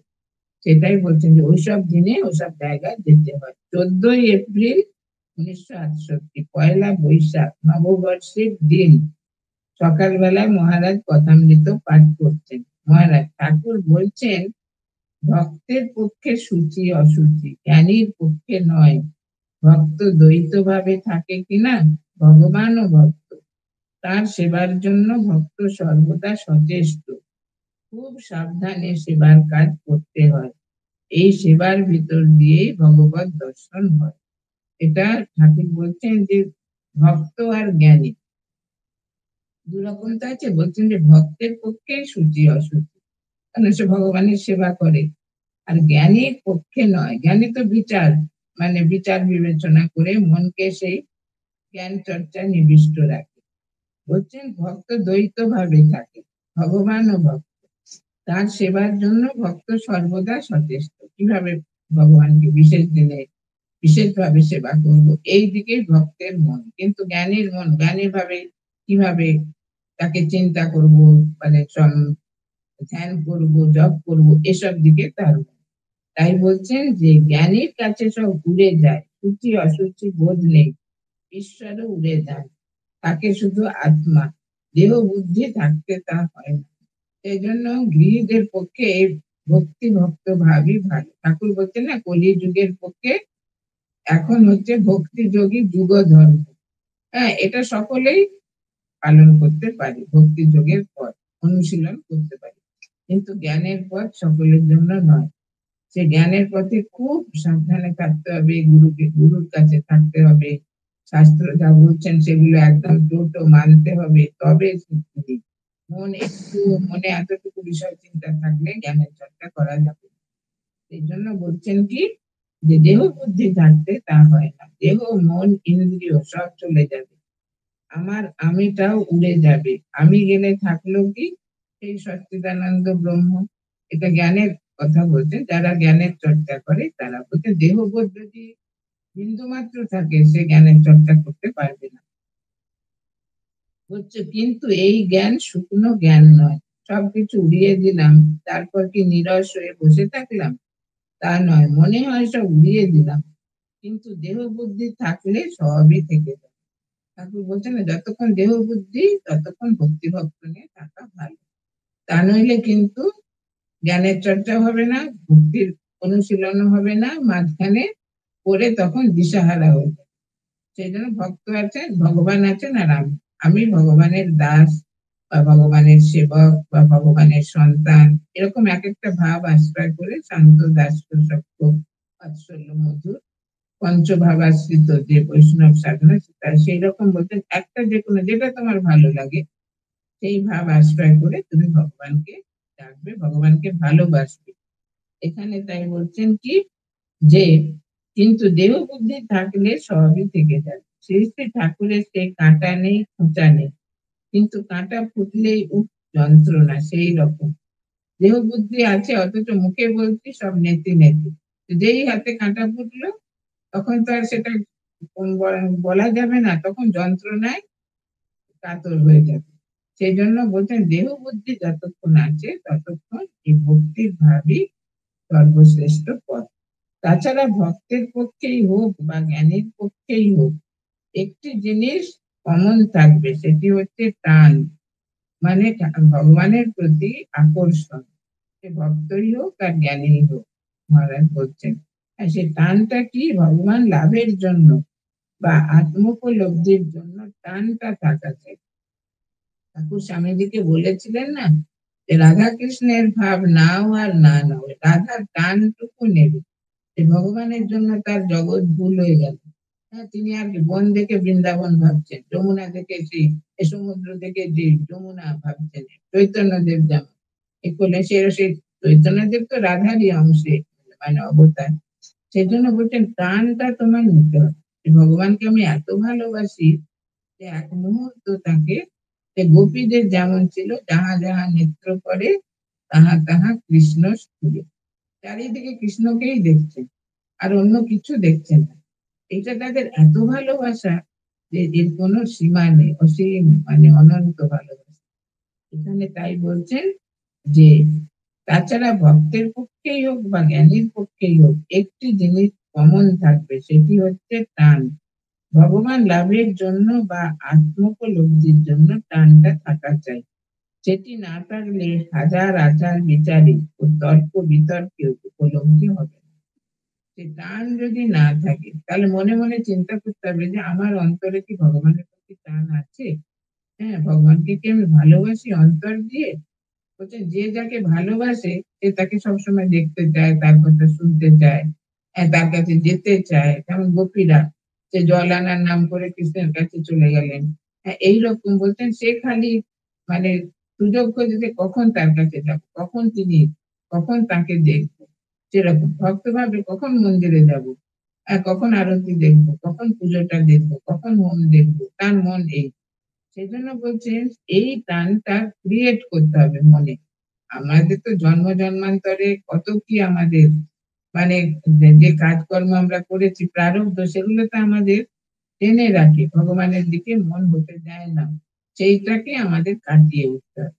যত আমরা সেটা ভগবানের কথা চিন্তা করব, মানে ইষ্ট মন্ত্র জপ করবো বা ধ্যান করবো বা যে লীলা চিন্তা, ততই কি হবে, ঠাকুর বলছেন যত তুমি পূর্ব দিকে যাবে পশ্চিম অটোমেটিক পিছনে পড়ে থাকবে, যত গঙ্গার দিকে যাবে তত ঠান্ডা হাওয়া পাবে, তখন আর তোমাকে বলে দিতে হবে না যে গঙ্গার কাছে এসেছে, আপনি আপনি ঠান্ডা হাওয়া তুমি মানে অনুভব করবে।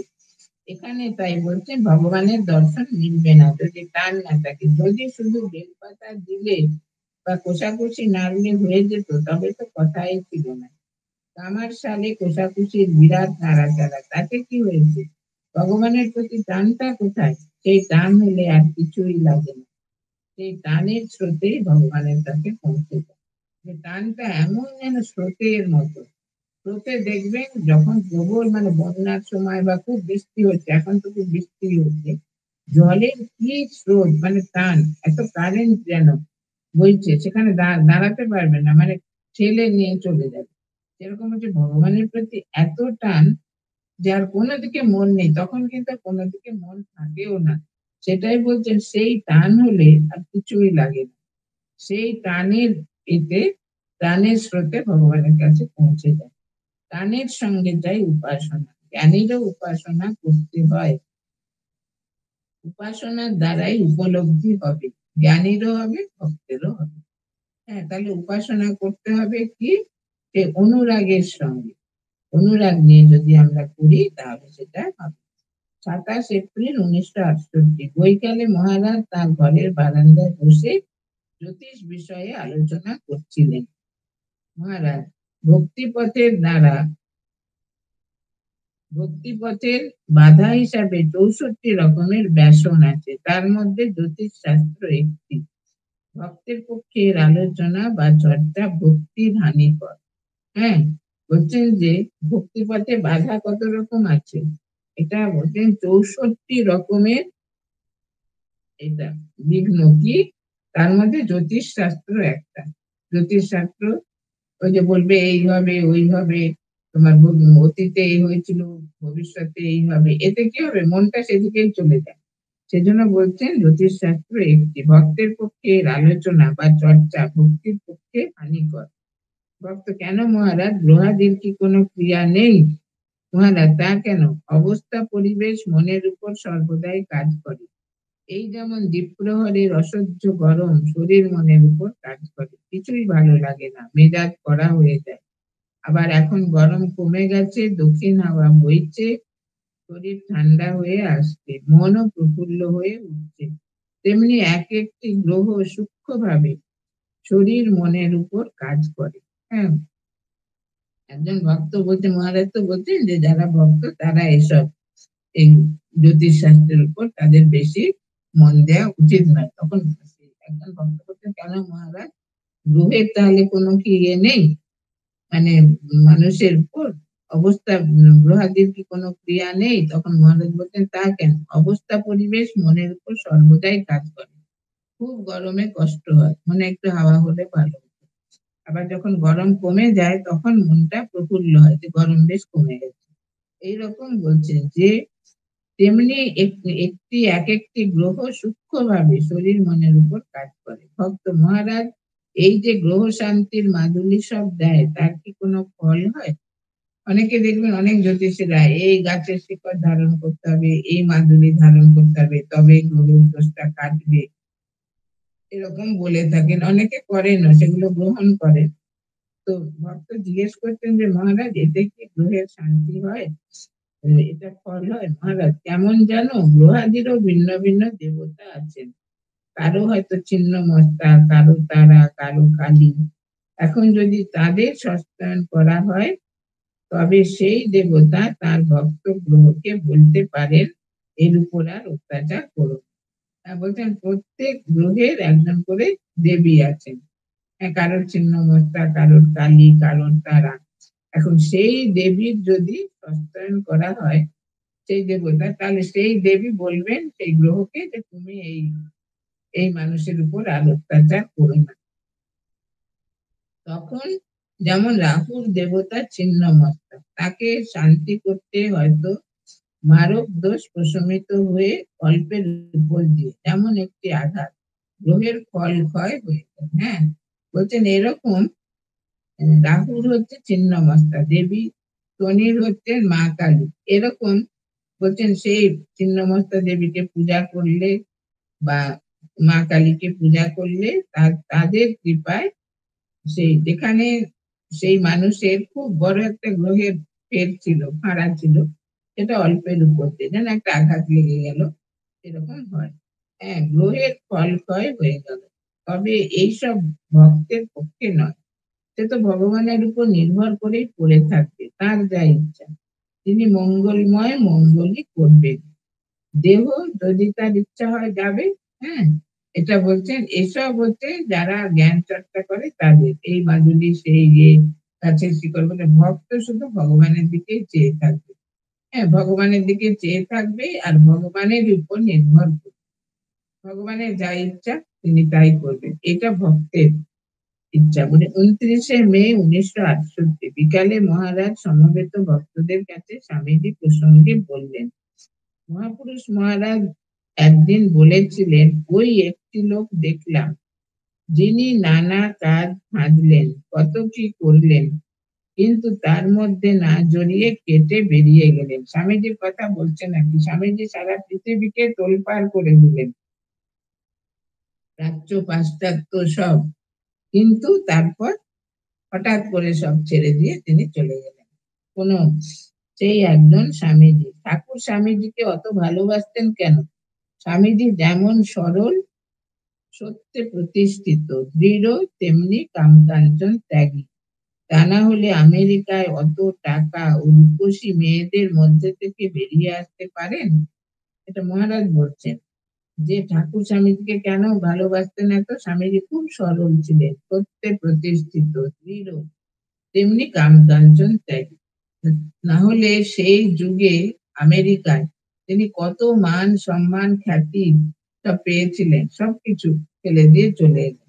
হ্যাঁ, দিয়ে তিনি এই ভারতবর্ষে চলে এলেন। অতঃপর মহারাজ রামের অবতারত্ব, রামায়ণের অনেক কাহিনী বললেন। বিশেষত অপূর্ব ভাবে বলেছিলেন মহাবীরের চরিত্র। মহাবীরকে খুব মঠ মিশনে, দেখুন স্বামীজি খুব শ্রদ্ধা করতেন মহারাজকে, সেই জন্য মঠ মিশনে প্রত্যেকে, যারা ভক্ত যারা সাধু, প্রত্যেকে মহাবীরকে খুব শ্রদ্ধা করেন।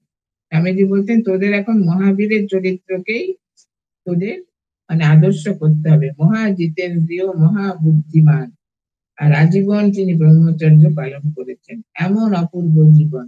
সেই মহারাজ বলছেন কি, যে অপূর্ব ভাবে মহাবীরের কথা, মহাবীরের চরিত্র এবং অশোক বনে মহাবীর ও সীতা দেবীর কথোপকথনের কথা। মহাবীর সীতা, সীতা সেই অশোক বনে মহাবীর গিয়ে তো সীতা দেবীর সঙ্গে কথা বলেছিলেন, সেই আলোচনাটা করেছিলেন। মহারাজ শরণাগতি চাই, শরণাগত হও, তিনি পথ দেখাবেনই দেখাবেন, তিনি আশ্রয় নিশ্চয়ই দেবেন। সামনে একটি আলো জ্বলছিল, সেটি দেখিয়ে ওই আলোটা মিথ্যা হতে পারে, কিন্তু এই কথাটা মিথ্যা হবে না। দেখুন মহারাজ কি সুন্দর বলছেন, যে তার ভগবানের শরণাগত হলে তিনি পথ দেখাবেনই দেখাবেন। তারপর সামনে একটা আলো জ্বলছিল, বলছেন আলোটা তো দেখা যাচ্ছে, কিন্তু মহারাজ বলছেন এই আলোটা মিথ্যা হতে পারে, কিন্তু এটা, এই কথাটা মিথ্যা হবে না। 6 জুন 1968 ঠাকুরের সন্ন্যাসী সন্তানেরা ঠাকুরের উপদেশের কিরকম নোট করেছিলেন, সে বিষয়ে জনৈক ভক্ত প্রশ্ন করলেন। হ্যাঁ, বলছেন কিভাবে তারা নোট করেছিলেন। মহারাজ, ঠাকুরের সন্তানেরা কোনো ধারাবাহিক নোট নেননি। সাধারণের অজ্ঞাত ঠাকুরের কিছু কিছু উপদেশ সন্ন্যাসী সন্তানদের মারফত এধার ওধার ছড়িয়ে আছে। তার সবকিছু বের না করাই উচিত। বের করলে তাদের গুরুত্ব কমে যায়। সাধারণ মানুষ সন্ন্যাসীদের কাছে বলা কথার মূল্য দিতে পারে না। তাদের জন্য কথামৃত তো রয়েছে, তারা কথামৃতেরই কত রকম ভুল অর্থ করে, সব জিনিস ছাপাবার নয়। হ্যাঁ, ঠাকুর এরা বলছেন ভক্ত, যে ঠাকুরের কোন সন্ন্যাসী সন্তানকে কিছু লেখেননি, লিখেছিলেন মহাপুরুষ মহারাজ। মহাপুরুষ মহারাজ একদিন ঠাকুরের দিকে তাকিয়ে খুব নিবিষ্ট মনে শুনছেন কথা, মানে ঠাকুরের কথা। তখন ঠাকুর বলছেন, কি রে তুই এমন করে শুনছিস কি? বলছেন আপনি যা বলছেন। উনি লিখছিলেন আর কি, পরে লিখছিলেন। তখন ঠাকুর বলছেন, এইসব তোদের জন্য নয়, তার আলাদা লোক আছে, মানে মাস্টার মশাই আছেন। তখন মহাপুরুষ মহারাজ যেটা লিখেছিলেন সেটাও গঙ্গায় ফেলে দিলেন। এখানে মহারাজ তাই বলছেন যে ঠাকুর তার অন্তরঙ্গ পার্শ্বদের যা বলেছেন সেটা সকলের জন্য নয়। সংসারী মানুষেরা সেটা বুঝতেই পারবে না তার অর্থ। সুতরাং অন্য অর্থ করবে। তাই মহারাজ বলছেন সবার জন্য তো কথামৃত আছে, সন্ন্যাসী গৃহী সবার জন্য কথামৃত আছে, সবাই তো সে কথামৃত পড়বো, সে কথামৃতেরই কত ভিন্ন অর্থ করে মানুষ ঠিক ঠিক বুঝতে পারে না। আর ঠাকুরের যে অন্তরঙ্গ পার্শ্বদের ঠাকুর যা বলেছেন সেটা তো আরোই বুঝতে পারবেন। সেই জন্য ঠাকুর যা বলে গেছেন সেটা তাদের মধ্যেই ছিল। দু একটা কথা হয়তো বেরিয়েছে, বেরোলে সেটার মূল্যটা কমে যায়, সেই জন্য সেটা না বেরোনোই ভালো। সাধন পথে কিভাবে এগোতে হবে, মনের চাঞ্চল্য কিভাবে কাটানো যাবে, সে সম্বন্ধে জনৈক ভক্ত প্রশ্ন করলেন। মহারাজ, চুটিয়ে জপ ধ্যান করে নাও, চাঞ্চল্য আসার আগেই মনকে বসে আনতে হবে। বর্ষা এলে পরে কি আর কেউ ভিত করে? হ্যাঁ, বলছেন মনটা এদিক ওদিক যাওয়ার আগেই তোমরা মনটাকে কন্ট্রোল করে নাও সাধন ভজন করে। মনের এই অবস্থা আসার আগেই মনকে বাঁধতে হবে, সদসৎ বিচার করবে ও আকুল হয়ে প্রার্থনা করবে। সদসৎ বিচার মানে বিবেক, হ্যাঁ, কোনটা সৎ, ভগবান সৎ, আশ্রব অসৎ, এই বিচার করবে, এই বিবেক। আর বলছেন যে আর মনকে, মনের এই অবস্থা আসার আগেই মনকে বাঁধতে হবে, সদসৎ বিচার করবে আর আকুল হয়ে প্রার্থনা করবে ভগবানের কাছে। বলছেন যে ভোগ সুখে দুঃখ আছে সেই ভোগ চাইবে, না যাতে অনন্ত সুখ আছে তাই চাইবে? হ্যাঁ, বলছেন সংসারে যে সুখ সেটা তো ক্ষণিক, আর সেটার পরে দুঃখ আসে, সেটা চাইবে নাকি ভগবানকে চাইবে? বলছেন ঈশ্বর সুখ অনন্ত সুখ, কাম দূর করতে হলে প্রেম স্বরূপকে ধরতে হয়। ঈশ্বর প্রেম স্বরূপ, ঈশ্বরের কাছে নিত্য প্রার্থনা জানাবে, তিনি যেন তোমাকে মায়ার মধ্যে না ফেলেন। ঠাকুর বলছেন না যে মা তোমার পাদপদ্মে শুদ্ধা ভক্তি দাও আর তোমার ভুবন মোহিনী মায়ায় যেন মুগ্ধ করো না। এই নারদও তাই বলেছিল যে তোমার ভুবন মোহিনী মায়া, মায়ার যে কি প্রবল শক্তি, মানে কোটি কোটি মানুষকে নাকানি চোবানি খাওয়াচ্ছেন, মানে মায়ার ইয়েতে প্রভাবে। সবাই জানে সবার মধ্যে ভগবান, কিন্তু কেউ ভগবানকে, মানে খুব উচিত দু একজন হয়তো চেষ্টা করে, তা নইলে সব মায়ার সমুদ্রে হাবুডুবু থাকে। এখানে তাই বলছেন কি, যে ঈশ্বর সুখ অনন্ত সুখ, ঈশ্বর প্রেম স্বরূপ, ঈশ্বরের কাছে নিত্য প্রার্থনা জানাবে, তিনি যেন তোমাকে মায়ার মধ্যে না ফেলেন। সাধুসঙ্গ করতে হয়, সাধুসঙ্গ মনের কুচিন্তা দূর হতে সাহায্য করে। সাধু সঙ্গ যেন চাল ধোয়ানি জল, যারা খুব ড্রিঙ্ক করে আর কি, খুব মানে মাতাল হয়, তাদের একটু চাল ধোয়ানি জল খাইয়ে দিলে নেশা ছুটে যায়।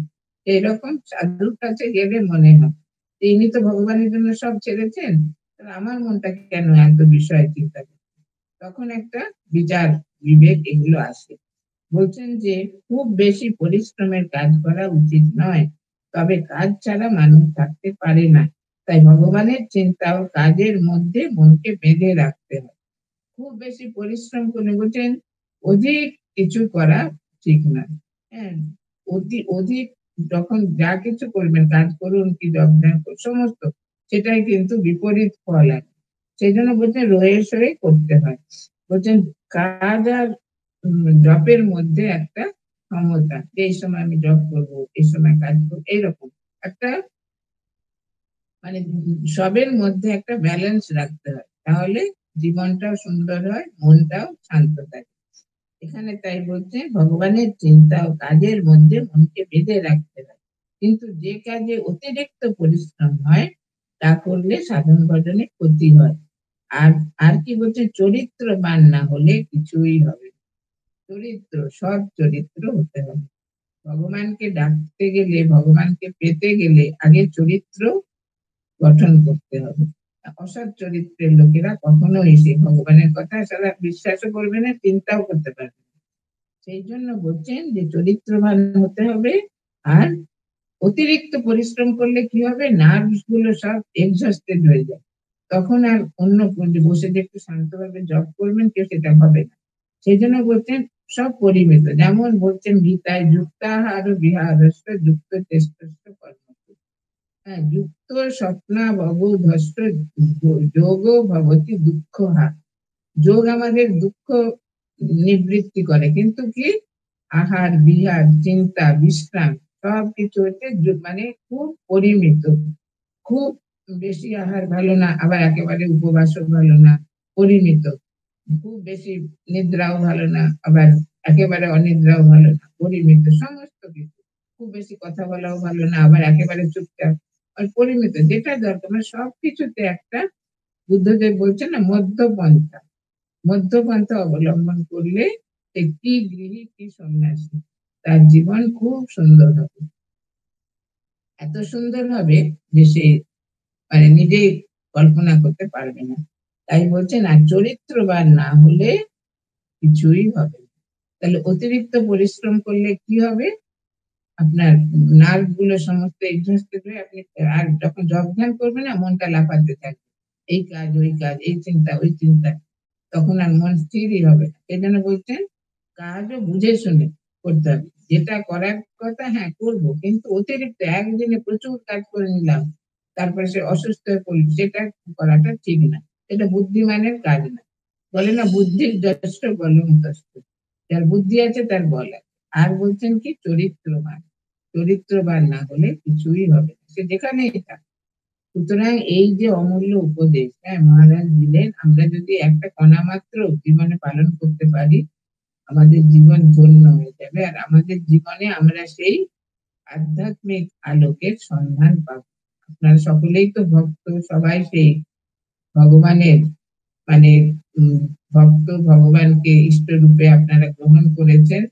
এখন সেই চিন্তায় আপনাদের মগ্ন হতে হবে, তবে সঙ্গে সঙ্গে নিজের ডে টু ডে লাইফ সেটাকেও মানে ঠিক মতো ব্যালেন্সের মধ্যে রেখে, কাজ কর্ম চিন্তা ভাবনা ভগবানকে ডাকা সবকিছুর মধ্যে যেন একটা ডিসিপ্লিন থাকে। আগেই বললেন না, ডিসিপ্লিন রাখতে হবে, তাহলে আমাদের জীবন সর্বাঙ্গ সুন্দর হবে।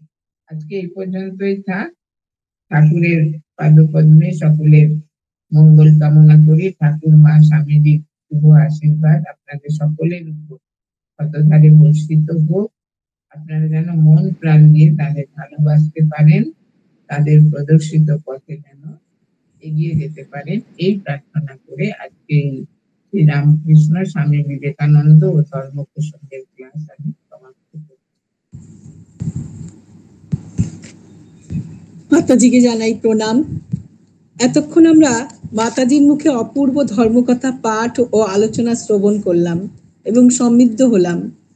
এখন কারোর কোনো প্রশ্ন থাকলে অডিও আনমিউট করে করতে পারেন।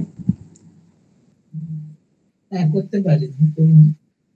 যদি কারোর প্রশ্ন থাকে, জিজ্ঞাসা থাকে, কিছু করতে পারেন। মা সশব্দ প্রণাম নেবেন। আজকে অনেকগুলো কথা মানে মহারাজজির মুখে আপনার আলোচনার মধ্য দিয়ে শুনলাম। এই যে প্রত্যেক গ্রহের একটি করে দেবতা রয়েছে।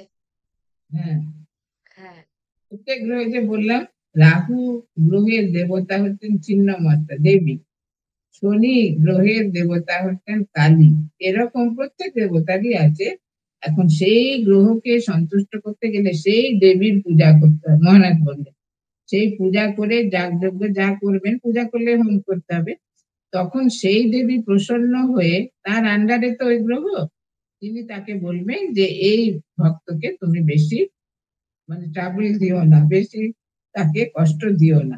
এটাই বলছেন যে শুধু সেই গ্রহকে তোমরা ধরলে হবে না, গ্রহের যে দেবী সেই তাকে ধরতে হবে, তার পূজা অর্চনা করতে হবে বা জপ করতে হবে।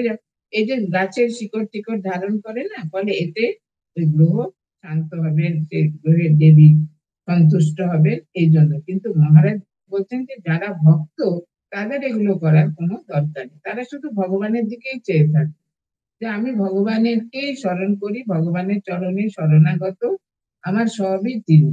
হ্যাঁ, ঠাকুর তো সর্ব দেবদেবীর স্বরূপ, গ্রহ বলুন যাই বলুন সবই তো তার আন্ডারে, তাই না?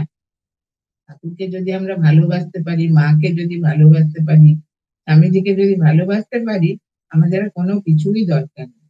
হ্যাঁ, ভক্তের তাহলে কোনোই মানে প্রতিকূল অবস্থা হবে কিনা হবে, কিন্তু সে নিশ্চিন্তে সেটা মানে অতিক্রম করে চলে যায় ভগবত কৃপায়।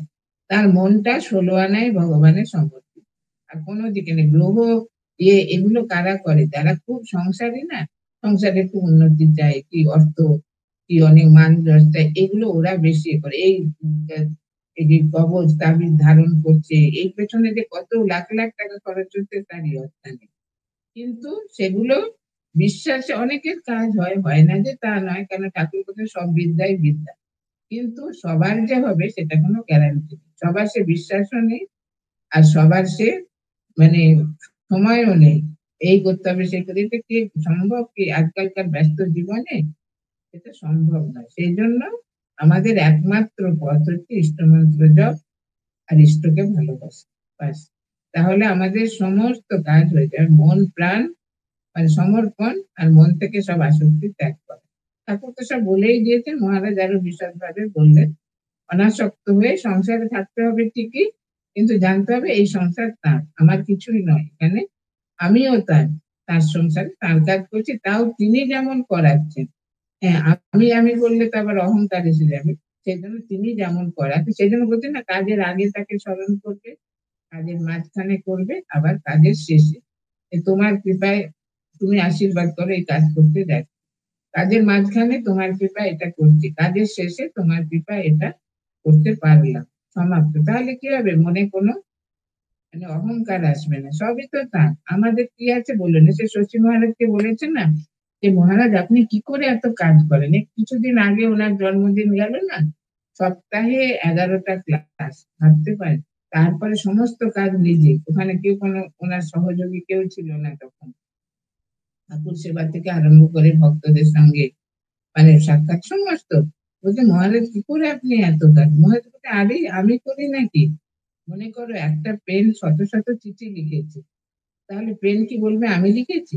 যে তাকে ধরে আছে, ঠাকুর আমাকে ধরে আছে, ঠাকুরই তো এগুলো বলেছেন। কি সুন্দর এইটা, মানে এত ভালো লাগে না এই ওদের ভাবটা কোথায় দেখুন। তারপরে একদিন মহারাজ গেছেন এক জায়গায় ক্লাস করতে, উপনিষদের ক্লাস, কেউ আসেনি তখন। তো উনি একদম নতুন না ম্যাড্রাসে, আর ভাষা জানেন না, কিছু না, কি যে উনি স্ট্রাগল করেছেন সে মানে বলার অপেক্ষা রাখে। তখন ওনার সঙ্গে গেছেন স্বামী শঙ্করানন্দ, উনি তখন ব্রহ্মচারী, অমূল্য মহারাজ। তারপরে উনি সেই ঠাকুরমা স্বামীর ছবি সাজানো আছে, উনি 1 ঘন্টা উপনিষদ ক্লাস করলেন, করে বেরিয়ে এলেন। তখন এই অমূল্য মহারাজ বলছেন মহারাজ আপনি কাদের জন্য ক্লাস করলেন? কেউ তো আসেনি তো। বলছেন যে কেন? ঠাকুরমা স্বামীজি তো আছেন, আর আমি কি দেখবো কে কটা লোক এসছে কি এসছে? আমি ঠাকুরমা স্বামীজির কাজ করছি, ঠাকুরমা স্বামীজি থাকলেই হলো। কি স্পিরিটটা দেখুন। আজকে সেই মাদ্রাসে যত শিক্ষা প্রতিষ্ঠান সব মঠ মিশনের আন্ডারে। আর মহারাজের জন্মদিন যে কিভাবে পালিত হয় সেটা না দেখলে মানে বিশাল কাট আউট নিয়ে মানে প্রসেশন থেকে আরম্ভ করে সারা দিন অনুষ্ঠান, যে আসছে সেই প্রসাদ পাচ্ছে, আর কি বিশাল মানে প্রোগ্রাম হয় সন্ধ্যেবেলা। সেটা মানে ওনার এই আত্মত্যাগ, ওনার এই মানে সারা জীবন উনি যতদিন এতে ছিলেন মাদ্রাসে, প্রাণপাত করে প্রতিদিন প্রতি ফলে এই ঠাকুরের কাজ করে গেছেন। আর নিজেকে একেবারে যেন বিলীন করে দিয়েছেন। মাকে নিয়ে গেছেন দক্ষিণ দেশে, রাজা মহারাজকে নিয়ে গেছেন, এত পরিশ্রম করেছেন। তারপরে তো ওনার শেষ হয়ে গেল না ডক্টরে, তখন বললেন যে আমার এই শেষ, আমার আর কোনো কিছু মানে কিছু করারও নেই, বাসনা কিছু নেই, আমি সব পেয়েছি জীবনে। মাকে আনতে পেরেছি, দক্ষিণ দেশ পবিত্র, রাজা মহারাজকে আনতে পেরেছি, দক্ষিণ দেশ পবিত্র, আমার সব কাজ সম্পূর্ণ বলে তারপরে তো উদ্বোধনে ওনার শরীর গেল। উদ্বোধনে আসার মাস দিনেকের মধ্যে খুব মানে গ্যালোপিং হয়েছিল। এদের জীবন মানে এক একটা মানে এরা তো মানুষ নন, মানুষের দেহ ধারণ করে এসেছেন মানে অবতারের লীলার সহায়তা করবেন বলে, তো এরা কেউ মানুষ নন, সবাই দেবতা। এটা আমরা বুঝি না বুঝি, তো ঠাকুরের সঙ্গে এসছেন তারা মানুষ, ভগবানের সহযোগী এরা। যতবার ভগবান আসবেন এদের আসতে হবে। ঠাকুর বলেন না যে শশী আর শরৎকে দেখেছিলাম ঋষি কৃষ্ণের দলে, মানে যীশু খ্রিস্টের সময়ও এরা এসেছিল। এরকম মানে কত প্রমাণ, সত্যি এত সুন্দর এই অবতার লীলা যে বলা যায় না, মানে মন প্রাণ আনন্দে ভরে যায়। আর মানে এই যে বললেন না কামারপুকুর লীলা, তারপরে কলকাতায় লীলা, দক্ষিণেশ্বর, এগুলো চিন্তা করলে কাশীপুর, শ্যামপুকুর, এগুলো চিন্তা করলেই আপনার মন প্রাণ আনন্দে ভরে যায়। আর দেখবেন সেটা জপ ধ্যানেরই মতো, আর মনটা তো ঠাকুরের দিকেই যাচ্ছে। এটাই বললেন মহারাজ যে তার লীলা চিন্তা করতে। সবসময় তো বসে লোকে করতে পারে না, আসনে জপ করা, সংসারে কাজকর্ম তো আছে, কাজ করতে করতে ওগুলো চিন্তা করতে যে ঠাকুর ওখানে কি করেছিলেন, দক্ষিণেশ্বরে প্রথম এসে কি করেছেন, বা কাশীপুরে গিয়ে কি করলেন, শ্যামপুকুরে গিয়ে কি করলেন, কলকাতায় প্রথম দাদার সঙ্গে এসে কোথায় ছিলেন, এগুলো মনে করলে মনটা তার দিকে চলে যাবে। এটাই আমাদের লক্ষ্য। হ্যাঁ মা, খুব সুন্দর করে বললেন। প্রণাম। পরম পূজনীয় মাতাজি প্রতি সপ্তাহের শত ব্যস্ততার মধ্যেও তার মূল্যবান সময় ব্যয় করে ধর্ম প্রসঙ্গ ব্যাখ্যা করে আমাদের আধ্যাত্মিক পথে এগিয়ে যেতে সাহায্য করছেন। মাতাজিকে আমাদের অন্তরের আকুণ্ঠ শ্রদ্ধা ও কৃতজ্ঞতা জানাই। দিব্যত্রয়ীর কাছে মাতাজি সর্বাঙ্গীন কুশল ও মঙ্গল প্রার্থনা করি। আগামী সপ্তাহগুলিতে আবারও আমরা মাতাজিকে ধর্মকথা শোনার জন্য আমাদের কাছে পাবো, এই আশাও রাখি। এবং সর্বশেষে মাতাজির চরণে আবারও সশ্রদ্ধ প্রণাম নিবেদন করি। এখন দিব্যত্রয়ীর চরণে গান নিবেদন করবে সুতপা ব্যানার্জি বোন।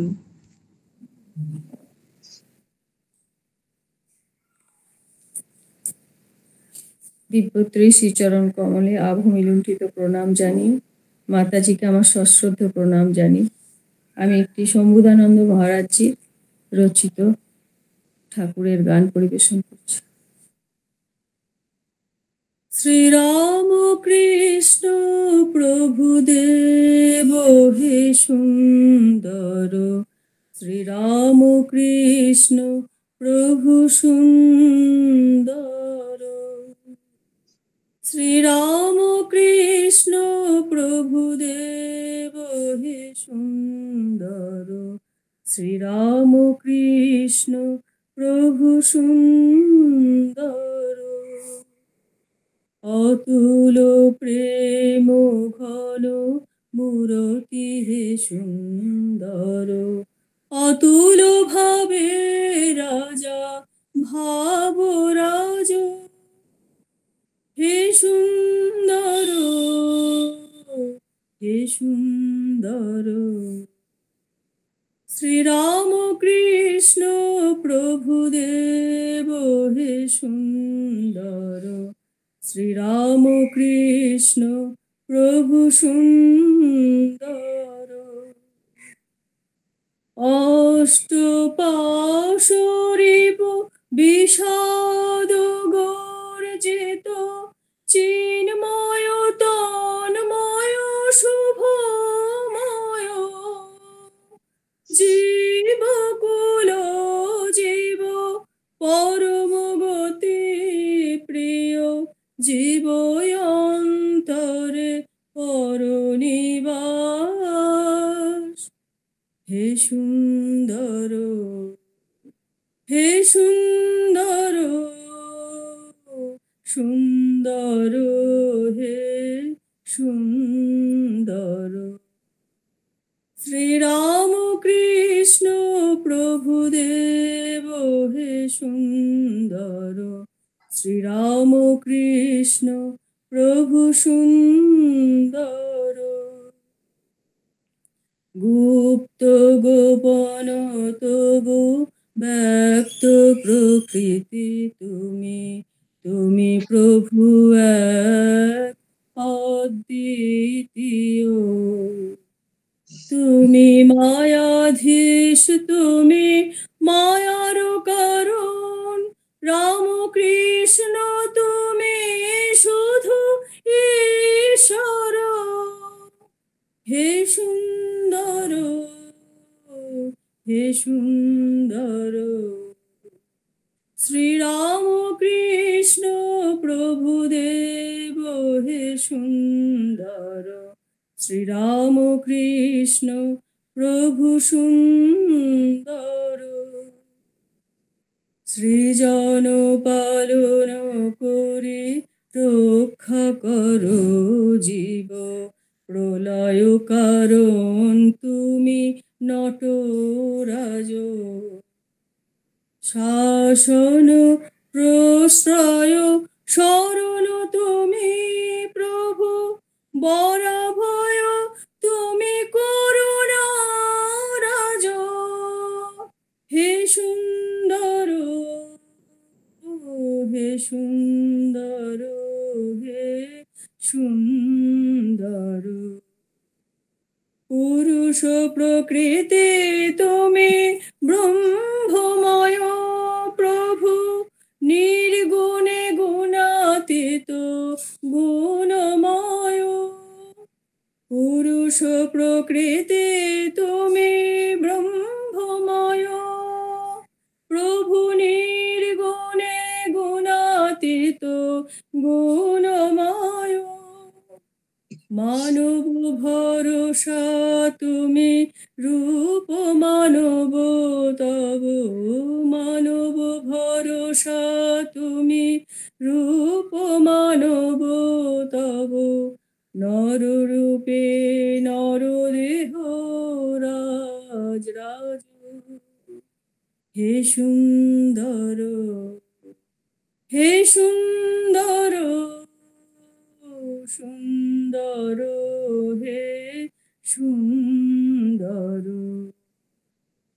শ্রীরাম কৃষ্ণ প্রভুদেব হে সুন্দর, শ্রীরাম কৃষ্ণ প্রভু সুন্দর।